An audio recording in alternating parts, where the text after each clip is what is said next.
అదే RTV app వార్తల్ని క్షణాల్లో చదివే అవకాశం ఉంటుంది. ఒక న్యూస్ పేపర్, ఒక టెలివిజన్ ఛానల్ మీ చేతుల్లో ఎప్పుడూ ఉంటాయి.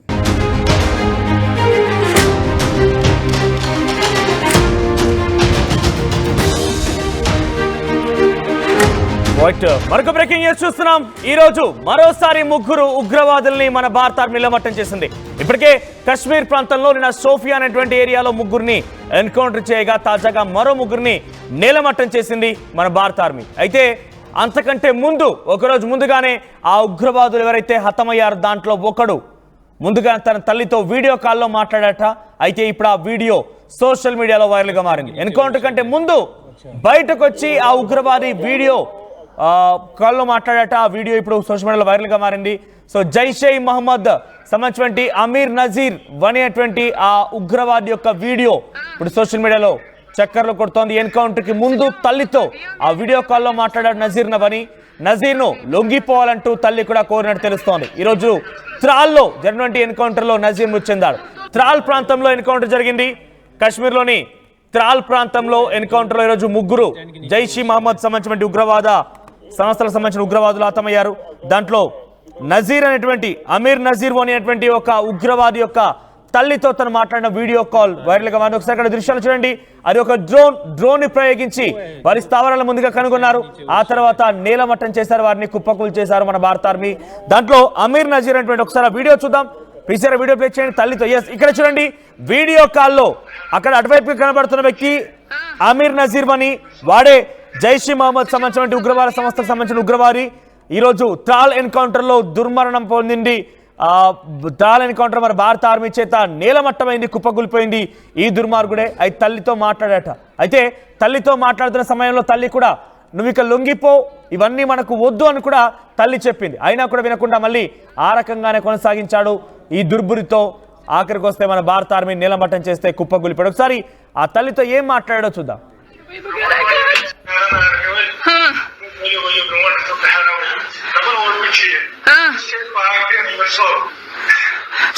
Sădlagıya yani bayağı kayıt şu sabunman bu ay.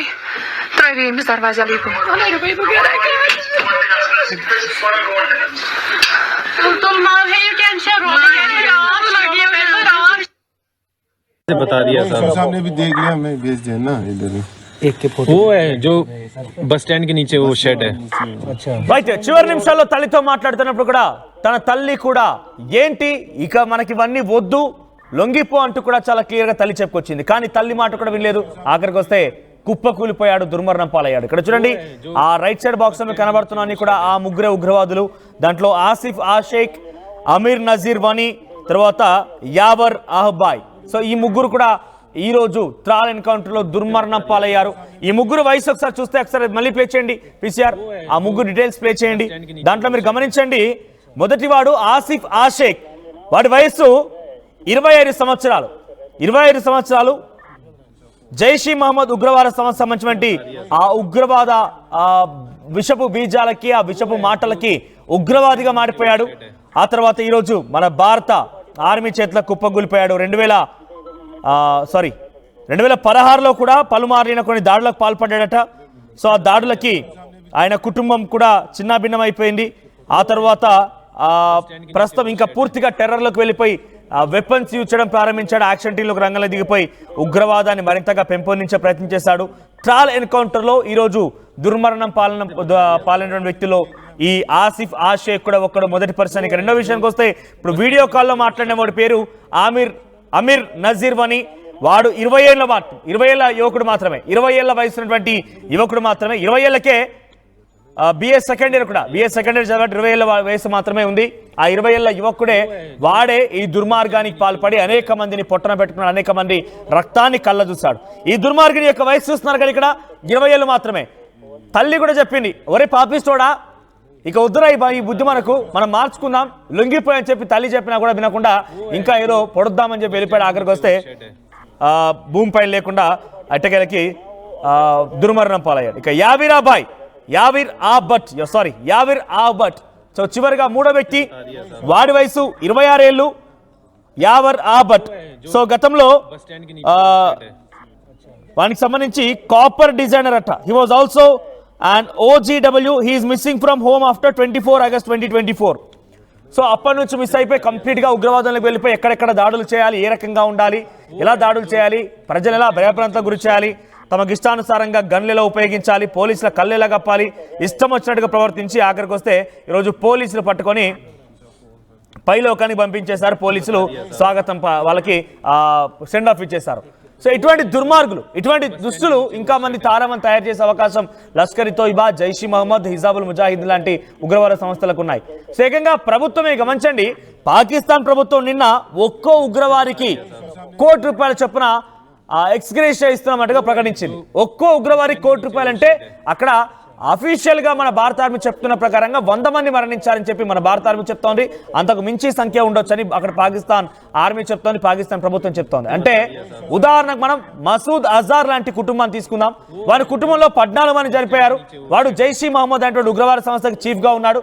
మరి ఆ ఉగ్రవాది వారి కుటుంబంలో 14 మంది మరణిస్తే ₹14 కోట్ల మళ్ళీ ప్రభుత్వం నుంచి వాడు నష్టపరిహారం కింద అంతే వాళ్ళకి యొక్క ఎక్స్గ్రేషియా పొందుతున్నాడంటే ఈ 14 కోట్లతో మళ్ళీ వాడు కొన్ని వందల మందిని ఉగ్రవాదం తయారు చేయవచ్చు. కొన్ని వందల మంది ఉగ్రవాదం పైన వాడు అవగాహన కల్పించవచ్చు, ఉగ్రవాదం వైపుగా మళ్లించవచ్చు. ఏకంగా ఒకవేళ కనుక ఎవరినైతే చాలా తీవ్రంగా ఇబ్బందులు పడిపోయి ఆర్థిక స్థితిగతులు సరిగ్గా లేకుండా యువకులకి కశ్మీర్ లాంటి ప్రాంతాల్లో కాంట్రాక్చువల్ టెర్రరిజం అంటూ ఉంటారు. అంటే డబ్బులు ఇచ్చి మరి వారికి తినడానికి తిండి ఉండదు, ఆర్థిక వనరులు ఉండవు, వాళ్ళకి ఇన్కమ్ ఉండదు, ఉపాధి కల్పిస్తామని చెప్పి డబ్బులు ఇచ్చి మరి వారి చేత ఈ రకమైనటువంటి ఉగ్రవాదాన్ని పెంచి పోషించేటువంటి ఒక దుర్మార్గానికి కూడా ఇటువంటి దుర్మార్గులు తెరలేపొచ్చు, అటువంటి స్థితి రావచ్చు. సో పాకిస్తాన్కి మళ్ళీ ప్రపంచ దేశాల నుంచి ముఖ్యంగా ఇంటర్నేషనల్ మానిటరీ ఫండ్ దగ్గర నుంచి ఆ డబ్బులు వస్తున్నాయి. ఆ డబ్బుల్ని ఉగ్రవాదానికి మళ్ళీ మళ్ళీ ఉగ్రవాదాన్ని పెంచే ప్రయత్నం చేస్తోంది. ఇటువంటి దుర్మార్గులు ఇంకా పుట్టే అవకాశం ఉంది. ఇటువంటి దుస్తులు ఇంకా పుట్టే అవకాశం ఉంటుంది. ఈ రకంగానే ఇంకా దాడులకు పాల్పడవచ్చు, ఈ రకంగానే ఇంకా ప్రజల్ని భయప్రాంతం గురించవచ్చు, ఈ రకంగానే భారతీయుల రక్తాన్ని కల్లారా చూడొచ్చు. సో ఇంకా దుర్మార్గాలకు పాల్పడేటువంటి అవకాశం ఉంది. కాబట్టి ఇటువంటి వారిని అంతమొందించాల్సిన అవసరం ఉందని చెప్పి మన భారత ప్రభుత్వం కూడా IMF దగ్గరికి వెళ్ళిపోయి మీరు ఇంకోసారి పాకిస్తాన్ డబ్బులు ఇవ్వకండి అని మొరపెట్టుకుంది. కానీ ట్రంప్ చొరవతోని, ట్రంప్ నిర్ణయంతో ఈ రకంగా వారికి మళ్ళీ డబ్బులు వచ్చాయి. మళ్ళీ ఉగ్రవాదాన్ని పెంచి పోషించడం కోసం మళ్ళీ వారి వనరులు సమకూర్చుకుంటున్నారు. ఇష్టానుసారంగా మళ్ళీ ఇటువంటి ఉగ్రవాదాన్ని తెరలేపొచ్చు కూడా. ఒకసారి తల్లి మాటలు మళ్ళీ విందాం. అరే పాపిస్తోడా, ఈ పని వద్దు మనకి, వచ్చే ఇక లొంగిపో అని చెప్పి చాలా క్లియర్ గా తల్లి చెప్పింది వీడియో కాల్లో కూడా. కానీ వినలేదు. అక్కడికి వస్తే ఏమైంది? చచ్చిపోయాడు. మన భారత ఆర్మీ చేతల దుర్మార్గమైనటువంటి చావు తెచ్చాడు, ఒక పాపిచ్చి చావు తెచ్చాడు అక్కడికి వస్తే. ఒకసారి తల్లి వీడియో కాల్ ఏం మాట్లాడిందో మళ్ళీ చూద్దాం.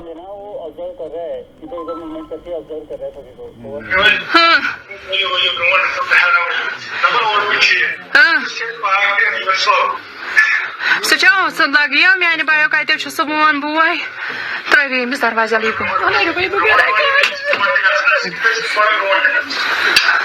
Тул мал है ये कैंसर हो गया है रात लगी है रात.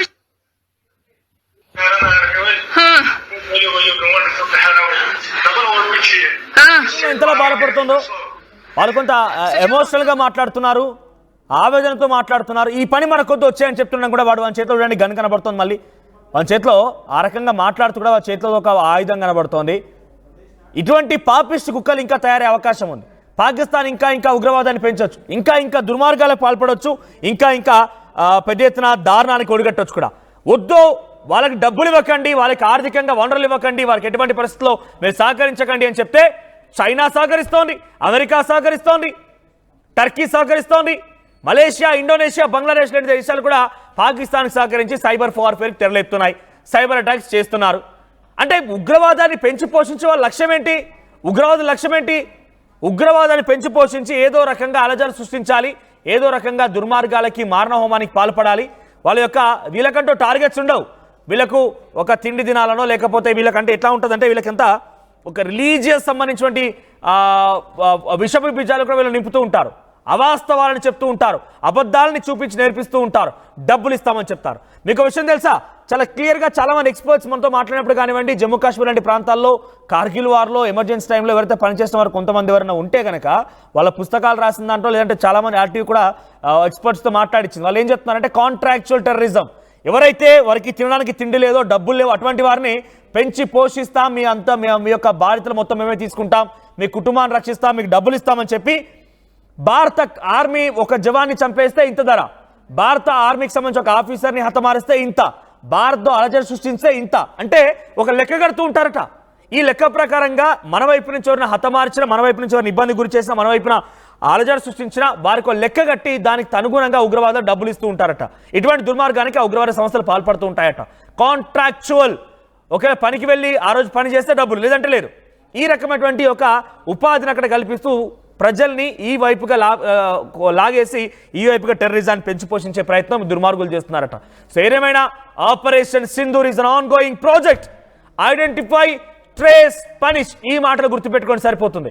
మనం గుర్తిస్తున్నాం, వాళ్ళని ట్రేస్ చేస్తున్నాం, పనిష్ చేస్తున్నాం, నేలమట్టం చేస్తున్నాం, వాళ్ళకి చావును చూపిస్తున్నాం. అటువంటి ప్రక్రియ ఇంకా కొనసాగుతుంది. ఇంకా జమ్మూ కాశ్మీర్ లాంటి ప్రాంతాల్లో ఉగ్రవాదులకు సంబంధించి కార్డన్ ఆపరేషన్ కొనసాగుతోంది, కార్డన్ సెర్చ్ కొనసాగుతున్నాయి. ఎవరైనా కనుక అనుమానంగా కనిపించినా వెంటనే వారిని అదుపులోకి తీసుకుంటున్నారు. ఎవరైనా కనుక ప్రతిగట్టి ఇచ్చారంటే కథం, ఇక వాళ్ళ పని అవుట్. వాళ్ళని నేలమట్టం చేస్తున్నారు, వాళ్ళని కుప్ప కురిపించేస్తున్నారు, వాళ్ళని చంపేస్తున్నారు. సో ఇది ఇంకా కొనసాగుతుంది. ఆపరేషన్ సింధూర్తో టెర్రరిస్టులో వణుకు మొదలైందా? ఎస్, మీ అభిప్రాయాన్ని కామెంట్ చేయండి. నిజంగానే ఆపరేషన్ సింధూర్తో ఉగ్రవాదుల యొక్క ఒండిల్లో వణుకు మొదలైందా అంటే ఎస్, డెఫినెట్గా అటువంటి సిచ్యువేషన్ ఉంది. ఆపరేషన్ సింధూర్ వల్ల మనం ఏం సాధించాం తెలుసా? ఆపరేషన్ సింధూర్ అనే పేరు చెప్తేనే ప్రపంచ దేశాలు నివరపోతున్నాయి, ముక్కున వేలేసుకుంటున్నాయి. 9 టెర్రర్ క్యాంప్స్ లేపేశాం, 200 మంది ఉగ్రవాదులను హతమార్చాం. ఏకంగా మసూద్ అజార్ లాంటి కుటుంబంలో చాలా మంది కీలక వ్యక్తుల్ని కూడా నేల కురిపించాం, వాళ్ళందరినీ హతమార్చాం. అటువంటి ప్రక్రియ జరిగింది. ఇదొక్కటే కాదు, హిజాబుల్ ముజాహిదీన్, లష్కర్-ఇ తోయిబా లాంటి ఉగ్రవాద సంస్థలను చాలా మంది ఉగ్రవాదులు నేలమట్టం చేశాం. ఏకంగా ప్రధానిని పరుగులు పెట్టించాం. అక్కడి పాక్ ఆర్మీ చీఫ్ని గుహలో దాచుకునే విధంగా వాడిని పాయింట్ తడిపించేశాం. అటువంటి ప్రక్రియ కొనసాగింది. ఇక్కడితో ఆగలేదు, ఇంకా 11 ఎయిర్ బేస్లు నేలమట్టం చేశాం. ఇక వాళ్ళు చెప్తున్న ప్రకారంగా, వాళ్ళు ఆరోపిస్తున్న ప్రకారంగా కైరానా హిల్స్ న్యూక్లియర్ స్థావరాలు ఎక్కడైతే పాకిస్తాన్లో ఉన్నాయో దానిపైన కూడా దాడి చేశామని పాకిస్తాన్ చెప్తాం. చూసారా, అక్కడి వరకు వెళ్ళగలిగాం. వాళ్ళ ఒంట్లో భయం పుట్టించగలిగాం, వాళ్ళ ఒంట్లో ఒక్కసారిగా వెన్నులో వణుకు పుట్టించగలిగాం. అటువంటి పరిస్థితి ఇంకా పాకిస్తాన్లో కొనసాగుతుంది. మీకు విషయం తెలుసా, టిల్ డే నేను ఇప్పుడు ఈ వార్త చెప్తున్నంత సమయం వరకు కూడా అక్కడ అంత్యక్రియలు కొనసాగుతున్నాయి. అంటే ఏ స్థాయిలో మరణాలు సంభవించి అర్థం చేసుకోండి, ఏ స్థాయిలో అక్కడ ఉగ్రవాదులు నీలమట్టం చేస్తాం అర్థం చేసుకోండి. ఇంకా అంత్యక్రియలు కొనసాగుతూనే ఉన్నాయంటే, ఈ రోజు వరకు అంత్యక్రియలు కొనసాగుతున్నాయంటే ఎంతమంది మరణించి ఉంటారు అక్కడ. ఎటువంటి ఒక మరణ హోమాన్ని మనం సృష్టించామో అర్థం చేసుకోండి. సో ఇంకా ఈ ఆపరేషన్ సింధూర్ కొనసాగుతుంది కాబట్టి ఇంతకింతకి మనం గొప్ప రిజల్ట్స్ చూడబోతున్నాం. ఉగ్రవాదం తాలూకా ఎటువంటి విధంగా మనం పనిబట్టబోతున్నాం, ఉగ్రవాదాన్ని ఏ రకంగా మట్టుబెట్టబోతున్నాం అనేది ఎప్పటికప్పుడు డెఫినెట్గా మన భారత ఆర్మీ చూసుకునే పనిలో ఉన్నారు. అదే పనిలో ప్రస్తుతం భారత ఆర్మీ మొత్తం కూడా జమ్మూ కాశ్మీర్ లాంటి ప్రాంతాల్లో గస్తీ కాస్తున్నారు, కార్డన్ సెర్చ్ చేస్తున్నారు. ఎవరైనా కనుక అనుమానం కనిపించినా పాయింట్ బ్లాంక్లో పెట్టి లేపేయడమే. అనుమానంగా కనిపించి వాళ్ళు సహకరించి ఇన్ఫర్మేషన్ ఇచ్చారా, మనకు సహకరించారా, ఓకే. లేదంటే పాయింట్ బ్లాంక్లో పెట్టి లేపేయడమే, వాళ్ళందరినీ కూడా నేల కురిపించడమే మన లక్ష్యంగా ఉంది. చూద్దాం మరి ఏం జరుగుతుందో. ఇంకా రాను రోజులలో ఎటువంటి మరణాలు ఆ ఉగ్రవాదులు చవి చూడబోతున్నారు, ఉగ్రవాదాన్ని ఏ రకంగా మన భారతాన్ని మట్టుబెడుతుందో చూడాల్సిన అవసరం అయితే. మరోవైపుగా ఇవన్నీ కానిగా కొడితే కుంభస్థలాన్ని కొట్టాలని చూసారా, ఆ రకంగా మసూద్ అజార్, సయ్యద్ హఫీజ్ ఇటువంటి దుర్మార్గులను కనుక కొడితే డెఫినెట్గా ఉగ్రవాదాన్ని కొంత రూపు మాపినట్టే, ఉగ్రవాదాన్ని కొంత కంట్రోల్ చేసినట్టే. అటువంటి ప్లాన్లు, అటువంటి ప్రణాళికలు కూడా భారత ఆర్మీ దగ్గర ఉన్నాయి. త్వరలోనే వాటిని కూడా ఎగ్జిక్యూట్ చేయబోతోంది, వాటిని కూడా ప్రయోగించబోతోంది.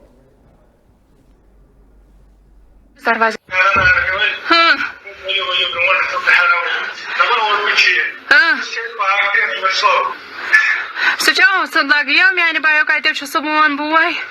Travimiz darvazali bu. Tulmal heyken şero.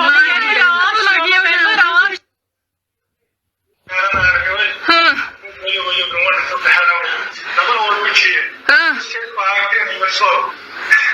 Сейчас лагия мяне bаю kайтep şu sabun.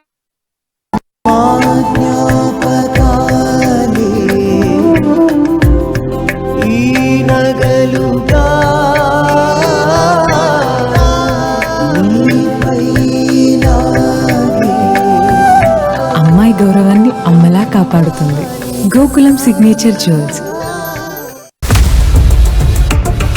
India Pakistan ఉద్రిక్తతలపై లేటెస్ట్ అప్డేట్స్ కోసం డౌన్లోడ్ చేసుకోండి RTV లైవ్ యాప్.